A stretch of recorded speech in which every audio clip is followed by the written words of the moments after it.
Good evening, everybody. Christine Barconi here at the NBC4i Streaming Center, joined by the Brady Bunch. Just kidding. It is a plethora of people. I don't know if you all can see this right now, but we have 5 people here for our Buckeye pregame show because guess what? It's a big game. The game, the rematch, the Sugar Bowl down in New Orleans. If you cannot tell, I am excited. And I haven't had any caffeine today, if you can believe it. That's brave. They don't. I don't believe it. It's just natural energy because Ohio State here in about a half hour is going to kick off against the Clemson Tigers. Boo. Jared. No, look, I'm not here. Like we don't get to play. We don't get to choose a side. We don't get to root for a team. The rest of you don't. Coach and I do. But that's where you get the joy in it. You don't have to live by these ethical standards that we have to live by. You actually get to live and enjoy it. We have to sit and worry about things like length of timeout. But am I enjoying it? Because I am nervous. And they are long timeouts. Well, you know what, Bill?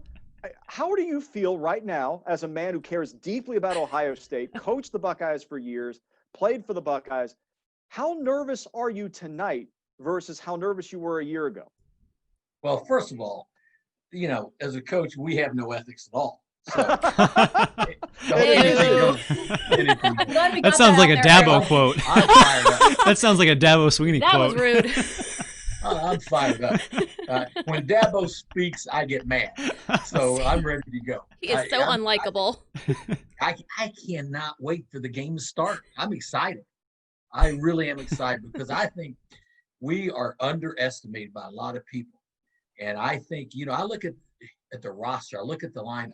Personnel wise, we match up with them outstandingly. What sets them apart, they got a great quarterback, first of all.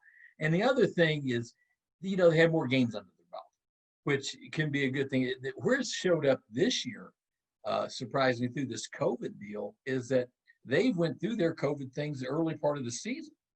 And the Big Ten got hit late because we started later. And so that's the thing that we have to deal with. But, when the game starts, all of that stuff goes out the window, and whoever plays the best football game wins. Yeah. Hey, Whitney, we should talk about that first. As Coach mentions perfectly, a great segue into the COVID-19 issues for Ohio State going into the game, or unavailable issues, not just COVID-19. So people probably know the news now, but let's go over that. Who's not playing and where the concerns might be.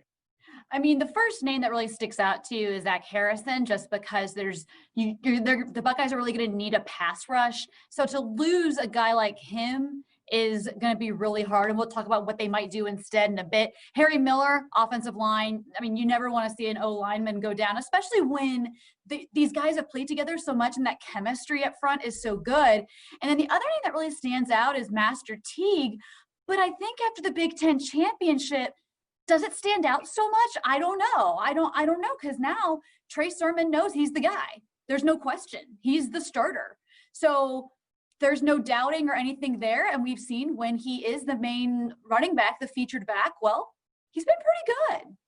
Like, just okay. Yeah. Like 300 yards, okay. Yeah, 300 yards, pretty good. Hey, Justin, let me ask a follow-up to that. Mm-hmm. Because of Whitney made a really good point there about Harrison and depth at defensive end. Tyler Friday also is not playing. He missed the Big Ten title game as well. I think that might be more of an injury situation there. But so how would Ohio State adjust, do you think? I mean, they still got good defensive ends who are healthy.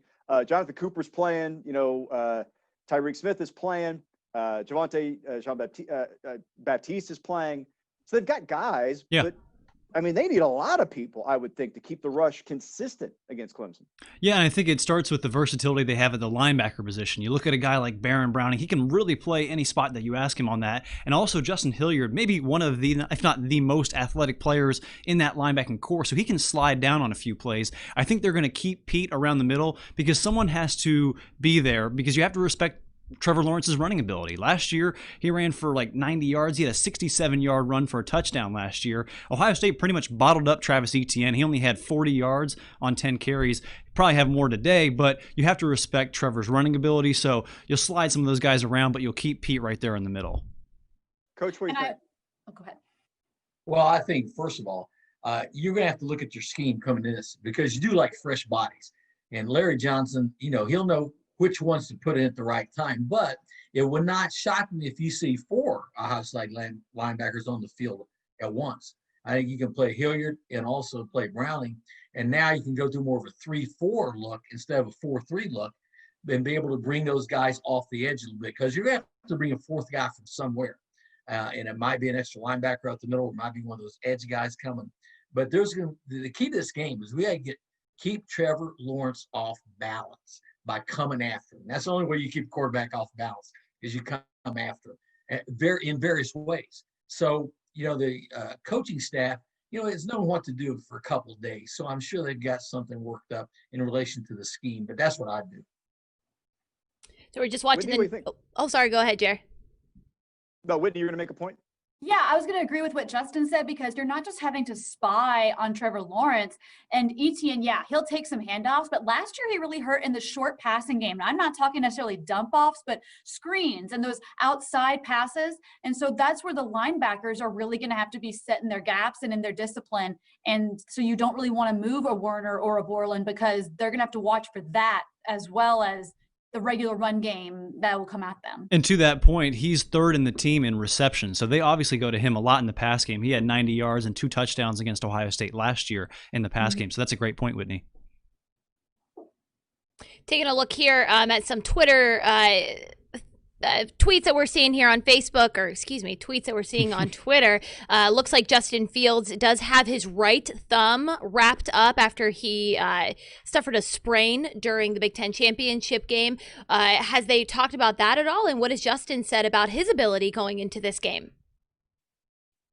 Whitney, you want to take that one?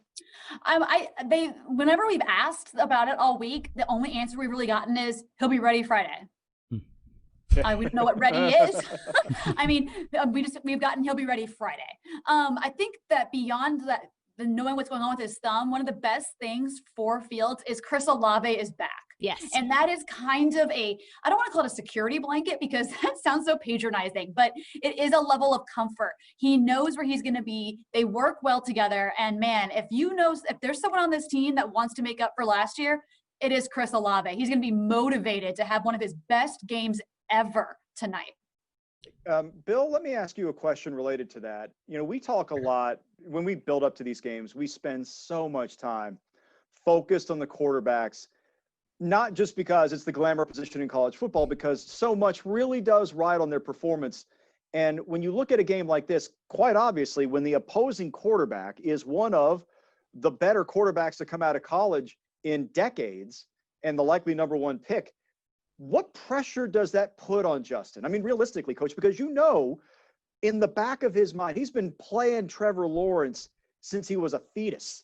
I mean, they grew up 30 minutes apart. Their whole lives, they have been compared to each other. They get to this point and they've got to play again. And Bill, whether he says it or not, he has to feel some of that pressure. Yeah, and hopefully it's an internal thing.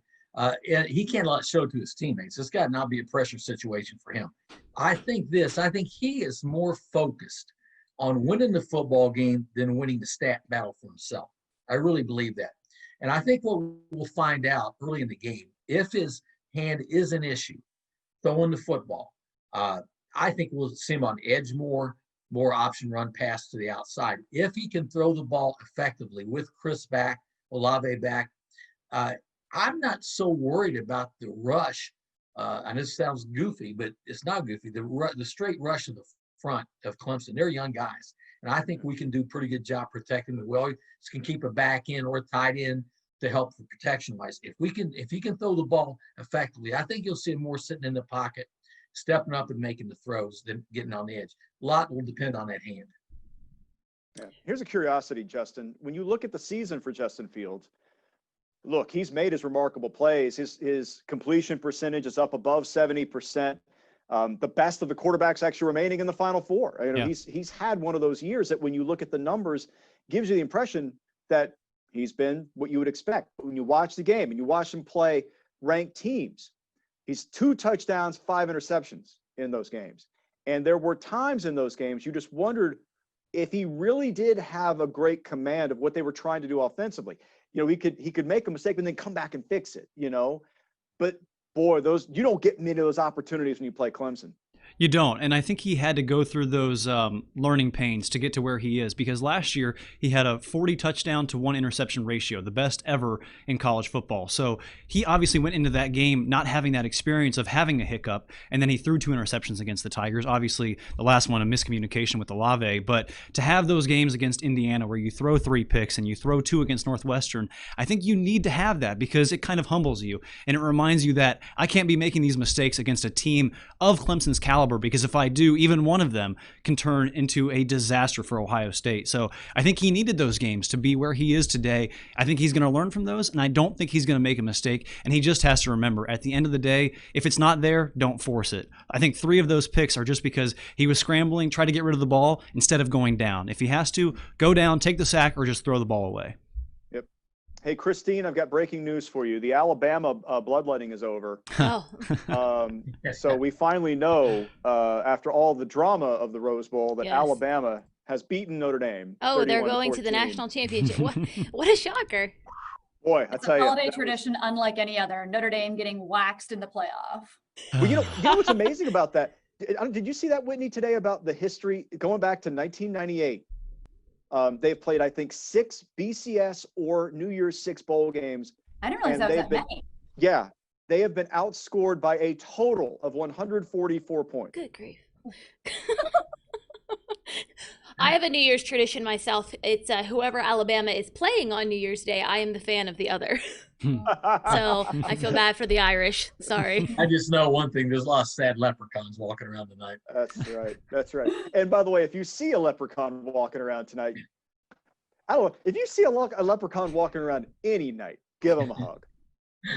Maybe Only on St. post-COVID. Patrick's Day. Or an amateur sketch. That's right. Also, yes, that's such a. The real ones know, Whitney. They know that tweet. That's the They truth. do. Over Yeah. my head. Sorry. Hey, Christine. Yes. What, we talk so much about the football stuff here, and the how like the sausage is made here. But I think you were talking earlier about what the fans have been feeling leading up to this game. Do you get a sense that people are more confident this year or less confident? I can only speak for myself, and I mean, I'm not. I mean, I'm nervous. I think it's going to be a very close game, just like it was last year. I hope everything goes in the favor of Ohio State, just like it went in the favor of Clemson last year, every little dang thing. So I hope those. I was there. Remember, I was wearing this dress. I'm not wearing the scarf this year because it is unlucky. I deemed it so. It is. Yes. Bold choice. We were all sitting very close. It was weird. No masks. It was a whole thing. I'm nervous. I think it's going to be very close, and it kind of stinks too, just because you have your diehards that are usually there. New Orleans is beautiful in January. New Orleans is beautiful all the time. So I mean, I think it I don't want to say it makes you more anxious because you can't be there, but like you like to go. Buckeyes travel. They go, they support the team, they're there, they're present, and that helps. So I'm nervous. I think it's going to be close, but I'm confident as well, and I hope they win by 11 points, right where Dabo Swinney ranked Ohio State. Like that. Thank you. Oh, Jared, we talked about it in Buckeye Breakdown, but just take us through the impact of not having Tony Elliott as the offensive coordinator for Clemson tonight. Was that question to me? Yeah, Coach and Jared. Your impression of not having him. Here's the thing that I think it could be a negative, and here's why. Before this year, they had two, co-offensive coordinators, and then one guy left. He went to, I believe, South Florida, one of those places. Yeah, you're right. Yeah. Jeff Scott. Yeah. Right. So therefore, Streeter being out, you've got to then goes, or Streeter, the quarterback coach will be the guy calling the plays. Okay, and he's never been a coordinator anywhere he's been a position coach. So here's the issue with those guys. I think it's going to affect the tempo of the game in relation to how they call plays, how fast they call plays. If I'm a first-time coordinator, worst thing I want to do is make a mistake. I want to be as cautious as I can be and still be effective. And that sometimes, if you're trying to decide between two plays or what to do and you're calling it in from the sideline, there can be some issues there. I think it might slow the game down for their offense, which would be a good thing for us, I think. But they're, of course, they got a great experienced quarterback coming back. So he'll probably be allowed to do more things than he normally does in relation to checking plays as compared to a normal game. So it can be an effect. And I think watch the tempo of the first quarter. Watch the tempo of the first quarter. If they don't run plays real fast, that means they're taking some time to get through the issue. We'll see. Hey, Bill, one other point about that. We're talking about coordinators for Clemson. You're right. I think having the veteran quarterback, the ease that Trevor Lawrence would bring to the game. He's been here before. He's won these big games. He can do this at an elite level. But I'm more curious about defensively. Because Ohio State has balance. So the only team in the country that's 250 plus passing and rushing this year. What that will do to Clemson and their planning, because everybody wants to talk about how, they steal signs and they somehow magically get in the right position as the game go on and they figure out how to steal your signs. My curiosity is, in a game like this, they got down 16-0 last year and it bit them. They were able to rally, but they weren't able to adjust very quickly to Ohio State's balance.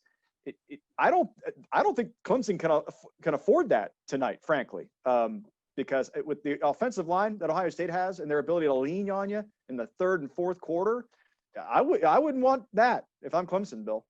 Well, let's face it. Last year we had a couple of calls that hurt us really bad too, which let them get back in the game. Yep. But I agree with you. Here's the key: our balance is their unbalance. When they have to defend both the run and the pass, and we have just as many weapons as they do that can hurt them both ways. Our balance and success doing that makes them more unbalanced. They can't just lay back their ears and plan on blitzing every time or something like that. They've got to stop the run and the pass. You know what? It's going to be interesting. Look at the end of this game. Look at how many yards Etienne has as compared to Trey Sermon. That might be the telltale main stat when it's all over. Well, Whitney had a really good piece tonight. Whitney, in the 7 o'clock news, you were talking about the big plays. Yeah. And the effect that obviously this is a defense that by its nature, single high safety, what it basically does is it's supposed to eliminate the big play. It's supposed to keep guys in front of you defensively. You might be a little soft. You might give up some soft passes. I already saw that against Northwestern, but you eliminate the big play getting past you. That's the design of it. But man, big plays last year were the thing that really flipped it. And the big plays weren't those like 40-yard bombs down the field, or those big pass plays. It was the screens. It was the Trevor Lawrence taking off and running. And I honestly think that while Ohio State's defense may have been better last year as a whole, the middle, I think, is stronger this year. And I think that is moving Pete Werner to where he is now. That's Tough Borland being healthy and playing more games. I think that the middle portion of that defense is stronger and tighter. And that is where those kinds of things can break down. I mean, even Etienne's first touchdown last year, it wasn't a long touchdown. They had him dead to rights at the line of scrimmage or behind it. And he was able to get through and run through traffic and get that first touchdown. So those are the kinds of things that create the big plays. And you can't overrun your tackles. And Coach, I'm going to ask you this one. How hard is it to get a team that might be wanting revenge or extra motivated or passionate to not go too much, to not have too much juice, overrun those tackles and not have, you know what I mean?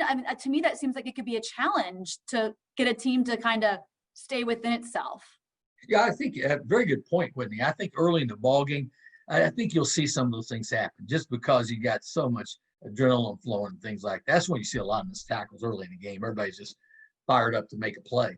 But if you have to play smart football, sound football, like you're saying, keep the ball in front of you. Don't do anything that's going to let them get a big play behind you. Because again, our skill is good enough to stop, but there's going to be times in the game where we've got to come after Trevor Lawrence. And when we do, we got to make sure we get there. And we can't let him shake the first guy off and make a play to keep the drive alive. So, I think sound game plan, keep the ball in front is an excellent strategy going, because I don't think the only way they can beat you the big play, I think, is throwing over top our safeties. And don't let your helmet get near Lawrence, apparently. Hit him in the kneecap. Well, you know what's amazing though, when you look back at that game, and you know, Justin, we have done this ad nauseum because it was a year ago, and all we've done is obsess over it. Over all of the things that magically aligned that night in Glendale, Arizona, for Clemson to win that game. Clemson was good. Clemson's good enough. You know, they don't need 7 extra guys wearing black and white to help them. And there were moments last year in that game where you went, Yeah. And it was, so the targeting call, I'll never understand it. Like, I'll never be able to process it, how it held up on review. You guys I'll went, never I was get it. yelling. Yeah. Like I'll just never, you know, it's long gone. But the touchdown that was not a touchdown, that was a fumble, that was not a fumble, that play alone wins the game for Ohio State. No doubt. Right. And there are so many of those moments that if you're an athlete and you've got to obsess over moments that you just feel like you were robbed. You know, it wasn't like you didn't work out hard enough. It wasn't like you didn't train hard enough. You put yourself in the right position, did the right thing, and a circumstance way outside of your control took it away from you. That's a bitter place to work from if you're an athlete. It is, and I think you have to not leave it. agree. You have to not leave it in the ref's hands at the end of the day. J.K. Dobbins even said that last year. He said, I dropped a touchdown pass that would have given us a big lead to start the game. Instead, they settled for a field goal, and there are a few missed assignments. Not getting Lawrence on that big 67-yard touchdown run. Chris Olave going off of his route and that interception happening. There are little things that allow for refs' calls to make a difference in the game. So I mean, you hear it with boxing and you hear it with the UFC. You can't leave it in the judge's hands. It's the same thing with football. You can't leave it in the ref's hands when it comes down to 2 teams that are very evenly matched. So if you're Ohio State, just don't leave it up to them. Make sure that there's no doubt at the end of the day that you're the better football team and that you don't have to rely on getting those calls. Even though you should, you can't count on them. Excuse me, I always said as a coach, there's only, when you had a close game, and that could be even a 2-touchdown game, there's only about 5 plays when it's all over. You're going to look back and say, those are the difference makers. And you got to tell your players, you got to plan every play, give it your best shot, give it complete effort, hustle to the ball, do everything you have to do, because you don't want one of those 5 plays to be a mistake you made, which gave the other team a big play. You got to be the team that makes the plays. And that's what you could find out. And that's what it was last year. It's like we were talking about. 5 plays, or maybe less, 3 plays in that game could have made the whole difference. Yeah. And I think that's what drives, good teams to get even better is, Bill, when you were motivating kids in the summer, when, they've got no classes and they're hanging out and, wondering what they're, just kind of getting ready for the season, there are those little moments that you can feed back on. It's like we were talking earlier about what Dabo did with his poll where he ranked Ohio State 11. I mean, Ohio State's not going to score more points or not, be thinking about it in the third quarter of a close game. But I think to your point, what you're saying is those are the things that make you put in the training to better prepare you for the third quarter. Yeah. You don't plan on those things taking you through 4 quarters of physical combat at all. But those things motivate you to get to that spot where you get a chance to play for the big game. And that's been eating at them. And I told you the same example the other day. Michigan upset us. We were supposed to win the national championship again. They beat us. Woody had a rug made that had to score that game. And for a year, every time we walked through that door, we had to walk over that rug. Now, by the time we got to the next year, there was nothing left of that rug. But that score was seared in our soul, branded in our brain. Is what he was, and we got after him pretty good. So that's how you do use motivation. It's a year-long thing. I do want to say hello to everybody who's watching with us on Facebook. Everybody's all excited for the game. We've got a good amount of viewers with us this evening. If you guys have any questions or if you want to let us know where you're watching from, type it out there in the comments. If you have any questions for Coach or Jared or Whitney or Justin. Me, less likely to be able to answer a football comment, but I'll give you but just leave them down there in the comments or just say hi to us. So we're really excited. We are about, I don't know, 40 some minutes away from kickoff at this point as Ohio State takes on Clemson in the Sugar Bowl for a rematch of last year. I have a question for you guys. We have Justin sprained thumb. Might be a factor, might not be a factor. Obviously, he has Olave back. However, everyone's new favorite player, Trey Sermon. Amazing, record-breaking game in the Big Ten Championship. Do we think we're going to see even more yards from him this time around in this bowl game? Coach, what do you think? I don't think you need more yards, but you need key plays at certain times to keep drives alive. And let's face it, to get that type of yardage every week's impossible. Absolutely. He broke a record. But the key thing is he's a guy that now has shown us he can do it. He's got the talent, and he can hurt you a lot of different ways. He can hurt you out of Whitney's talked about the screen passes and things that can be done. He's perfect for that. Option routes, screen passes, and besides that, his running ability. The thing I liked about what he did so much better in a Northwestern game, he didn't let the first guy bring him down. He broke the first tackle, ran just through the arm tackle, ran around it. Therefore, he's now, I think it's good to have a guy that's just now peaking. This is the time you want him to peak, at the end of the season, not the beginning of the season. I think he can have a great game tonight. I'd like to say something on that too. Related to that performance, look, when you go back and watch the highlights from that game, it looks like Northwestern wasn't even lined up. Like, it looks like they didn't even have guys up front on defense. Ohio State was, and now obviously there was some schematic problems there with what Northwestern was doing, but the Buckeyes also man-to-man ate their lunch, blew them off the ball, 5-10 yards. Some of those gaps that Trey Sermon had to run through, I could have run through them. And that's not an insult to Trey Sermon. Yeah, that is a defense that's a good defense. Everybody fits. And by the way, they beat up on Auburn today. They're from a conference. They have speed is all you need to know. They're the certain really kind fast of speed. conference. Yeah, you're right. It's different. It just matters more. It means more. Yeah, I think it's right. Bitter party of one. So I think the difference in that game was not Sermon. Sermon was phenomenal. He showed the athleticism that I think the biggest difference was the surge up front. How that'll be affected by Harry Miller not being there. Matthew Jones, by the way, is going to get the start there. Who he, if you remember him from the Michigan State game, came on, did a really nice job. Actually filling in for Harry Miller because Miller moved to center. You'll remember that game. So I think that's my curiosity in the game. If they can manhandle people up front, whether it's Mayan Williams back there or Steele Chambers or the next guy, whoever, if they're winning up front, they're winning the game.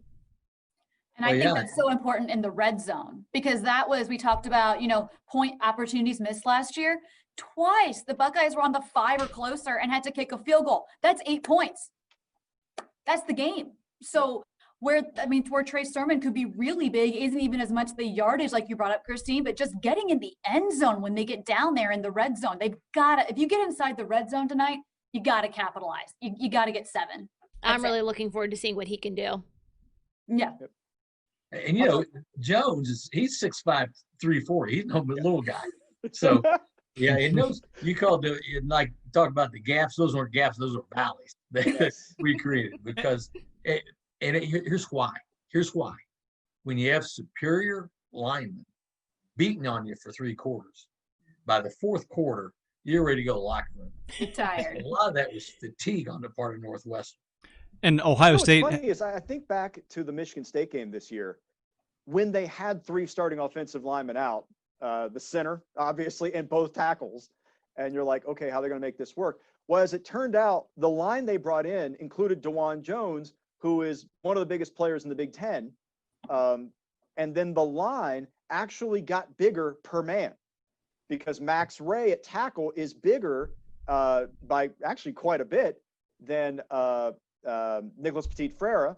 And then on the other side, you've got DeJuan Jones, gigantic human, and then Matt Jones, as you said, big dude. So, you know, if you're talking about just laying on people when it comes to the run, when you're run blocking, you're just laying on people. I'll tap out right now, let alone the third and fourth quarter. I mean, that is a lot to deal with no matter. And look, these Clemson guys, Breesy, the defensive lineman, freshman, true freshman, everybody wanted him. Number 1 recruit in America last year, 5-star, 6-star if they had a 6-star. That kid is good. I mean, and he's going to get even better this year. ACC Freshman of the Year. He's just an absolute stud. But he's young. And he's never in his career experienced what he's going to experience tonight. And the good news for Ohio State fans is that – sorry, go ahead, Coach. They beat teams usually by so much. They have to throw to catch up, try to catch up. So they get it's a lot easier for a defensive end to rush a passer than to take on a 300-pounder, try to shake him off and get to the football. So that's why if you can establish the running game like we're saying we need to do, that will wear on the defense because they are smaller than our offensive line, and you run after run after run, you can really wear them down quick. Yeah. And it wore on Clemson last year, too, because J.K. Dobbins by himself had 174 yards. So they're more than capable of doing that, not just against a Michigan State team or even a really talented Northwestern, but a Clemson team that was, you know, very good on defense last year, too. So they can do this. They've shown they can run against a team like Clemson. So I don't expect that to be any different. And their line this year, even with Miller out, is pretty good and maybe, if not better than last year's team. Yeah, Justin, I think that's the argument that Coach and I are making this week is that you look man for man, development year over year, Wyatt Davis from a year ago to this year. I mean, I would take this group over last year. Now, there's a lot of things that Clemson would not say that. Clemson's receiving core, give me last year's. T. Higgins is out there. He's not out there this year. Absolutely. And they're in their defensive backfield, really all over the place. Isaiah Simmons was unbelievable. He had the interception in that game last year. He's a monster, and he can play anywhere on the field. He's not out there this year. So there's a lot of places where if you're looking for differences from year to year, positionally, if you look at Clemson and say, boy, yeah, I would have preferred last year's team to this year's team. Now, where Ohio State, on the other hand, defensive end, give me the Predator back. He's doing pretty okay. good. And he's fine at the next level. You would obviously be thrilled to have it. But when you look across the field, generally speaking, Ohio State's linebackers are better than they were a year ago. Obviously, they took a step back in the defensive backfield, but they have come a long way. You can point those out all over the place. I just think there are more strengths like that lining up for Ohio State this year than there are for Clemson. And I think that's the thing no one's talking about. And I think that this team, I like that Ohio State's the underdog in this game. Right. I like that for them. So here's what you do. If you're watching this right now, call your local bookie and just bet the house on Ohio State and tell your bookie Coach Bill Conley sent you. Hey, guys, you know what I just realized? That's right. Light bulb just went over my head. Everybody probably saw it. It's New Year's Day. We don't have a time limit on Zoom. I was wondering. I was looking at our countdown clock here, and I'm like ready to like pounce here, and I'm like, thank you, Zoom. You knew what you were talking about. It's not about families. It's about talking about football. Family is football. Yes. Love spending all of my holidays On that with note, you all. Zoom watch parties tonight. Zoom watch parties. That'll be a thing. Yes, do your Zoom watch party, please. We are so close to getting this thing all out of here. Let's do our part. Zoom watch parties. I'm with you, Justin. It's even a new year. Hey, if I want to, just a couple quick late updates here on availability. It looks like Josh Proctor is going to stay as the safety starter, as he was at the Big Ten title game. Had an interception in the game, dropped another one, frankly. Had a pretty good game. He had one of those a year ago, the long run that Trevor Lawrence went on. Proctor playing at that spot came up and made a pretty sloppy, inexperienced play. Kind of didn't really respect Lawrence as a runner and came up too far, didn't give him enough depth, and lost the angle, and Lawrence outran him. He fell down, and then Lawrence outran him. He had a similar moment in the Big Ten title game, and they got away with it, where he came up and run support, and they got past him. But overall, had a really good game. So he'll be the back safety. Marcus Hooker is back. Oh, good. And he did take warm-ups. So we'll see how much, from a depth standpoint, that's obviously very helpful. And they could play him at slot corner as well and move him around a little bit. So that does give them a little bit more depth. So I think if you're going to pick a roster, right, or you're going to take the roster available today versus the Big Ten title game, I think you take this one. And I'm not sure it's close. I would Yeah, agree. I agree with it.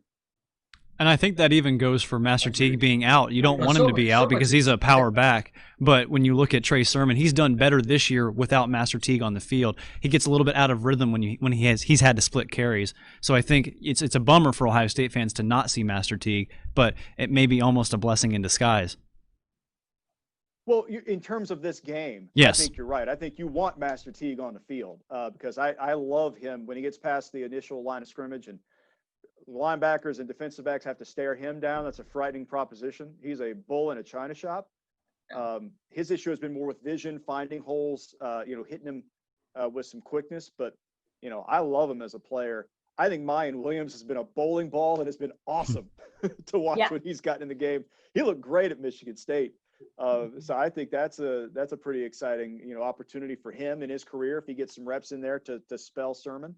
And, I think my other curiosity is we mentioned it earlier, but if you're just hanging on with us here, what they're going to do at defensive end, right? I mean, and Bill, can you explain that a little bit more? We touched on a little bit about how they might use Baron Browning.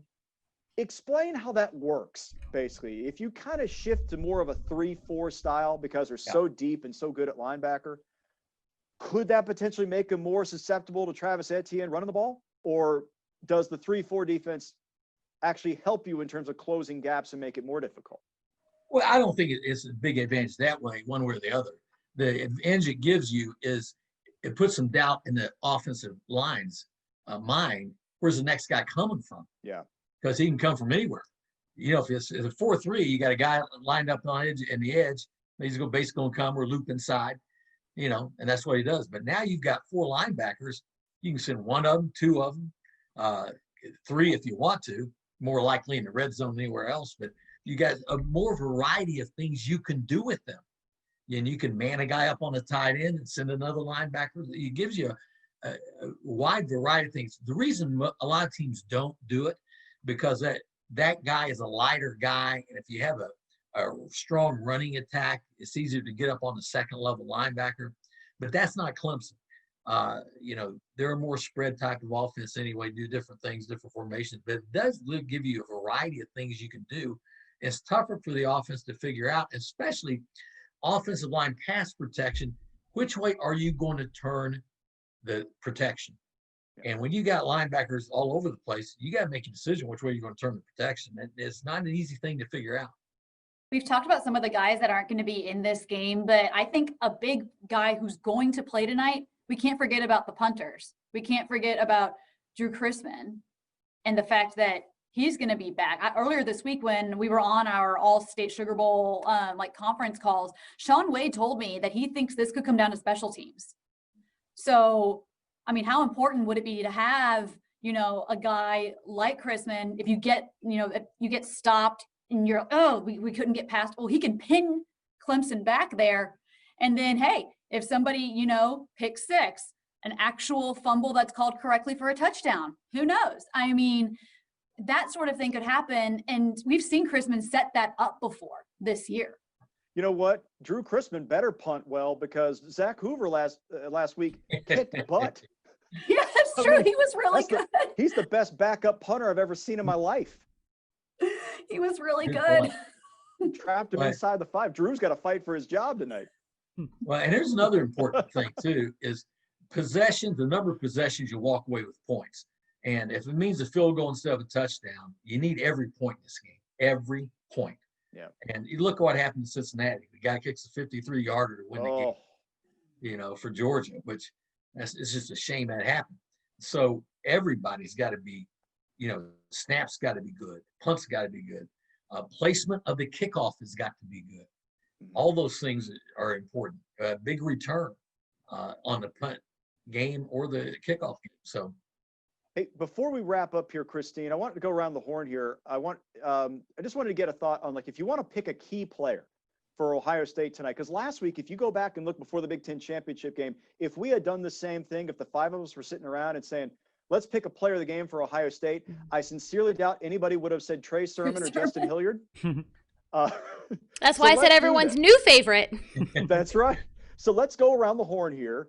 Bill, you're the expert. You start first. Who is the guy, maybe we're not even thinking of, who you think would emerge tonight and have a big game? Well, I think it is the running back. I think it's Trey Sermon again. On the radio station I do some stuff for, I did pick him as a guy that had to get it done last week. Blind luck. But I think it's him again. I think his ability to keep drives alive with his feet breaking first tackles will give us the option on that second and medium instead of second long to do more different things. I'm looking for running back. I think Trey Sermon has got to have another big game. Justin, what do you think? I'm going to go with Haskell Garrett. I think the defensive line goes as he goes. First team All-American, one of the best players on the team. He's the highest graded defensive lineman in the Power 5, and Ohio State's line ranks first in all the Power 5 teams. They've got a grade of 91.1. That's 6 points higher than the next closest team. So I think if he has a good game, the entire line has a good game. And remember last year, Lawrence was sacked 3 times. He got hit 4 times, and he said that was the most physical game he's ever played in. If they can get to him, not just pressure him, but get to him and make him uncomfortable, then that can change the outlook of this game. So I'm going to go with Haskell Garrett. All right, Whitney, what do you think? I'll go with a really odd one. I'm going to go with Pete Werner. I'm going to say Pete Werner because that middle of the field has got to be stout. They've got to spy on Lawrence. And I just have a feeling, you know what? He has done a great job this year of punching footballs out. He's done a great job this year of being around big plays. Like you can see guys have to adjust because of him. So I'm going to say Pete Werner. And then offensively, we haven't really talked about the tight ends, guys. I mean, I think the tight end group is maybe one of the best position groups Ohio State has. They do a lot of things. I think they could be really big tonight, whether it be run blocking or catching some short drop passes. Yep, I like that pick. I like both those picks. Those are really smart. Everybody's had good ones. I'll give you my quickies. I'll give you an offense and defense. Offense, Garrett Wilson. Garrett Wilson made an unbelievable catch in this game a year ago. And he's had a phenomenal year, 5 touchdowns, and boy, he could have had so many more, frankly. I think he is due for a huge game. I think he's due for an arrival kind of game. Defensively, biggest player to me is Jonathan Cooper. This is his 3rd time being on an Ohio State team that played Clemson. He's never actually played them. He was out last year, redshirting, obviously. And so he didn't get the opportunity last year to line up. And nobody's more motivated. The only guy who's more motivated on the entire field is Chris Olave. But Jonathan Cooper has come so far. He's worked his butt off. He's such an emotional leader. And he's playing a position tonight that I think is absolutely critical to the success of Ohio State. If they can affect the passer, their opportunity to win this game goes up exponentially. And he's among the most likable, most popular players I can think of at Ohio State. What a story he is. And he's the kind of guy that could become a national hero with the kind of a big game that he could. I mean, he's got he's got a beautiful smile. He's got all the things. His personality is great. America needs to see him. He's an NFL football player, I think. And he's had some moments. Penn State this year, he was unblockable. He's had those moments. If tonight is one of those moments, playing a really good player, Jackson Carman from Clemson, their tackle from Ohio, if he wins those battles, Buckeyes are winning the game. I'm going to throw another curveball in there. I think Shaun Wade is going to do. Ooh, that's a good one. I think I'm biased too, just because, on a personal note, he was super nice and did give us that interview, whenever he did choose to come back to Ohio State. And obviously the redemption factor of it after last year's call. And I would really like to see him get a pick 6 tonight and just do really, really well for the Buckeyes, knocking down some passes as well. So I'm going to go Shaun Wade. Well, I know this. He's going to get some chances. Yeah. Plenty of chance. Yep. All right, guys, we're going to wrap up here. Sugar Bowl starts here in just under 20 minutes. Really excited. Big rematch. Make sure you let us know where you'll be watching from in the comments. We will be back with you all post-game, right after the game ends, 11:30 midnight. We'll do some post-game analysis, as well as we'll have the full press conferences as well with the coaches and the players. So we're excited for this game. It's going to be a big one. So make sure you stay with NBC4 and NBC4i.com and keep up with our live blog. I know a lot of you guys were commenting that you might not have ESPN. We keep a really good detailed live blog, and these three, Whitney, Justin, and Jared, are always on the Twitter with a really good play-by-play live tweeting as well. So make sure you guys comment. Yeah, I was gonna say no sarcasm whatsoever.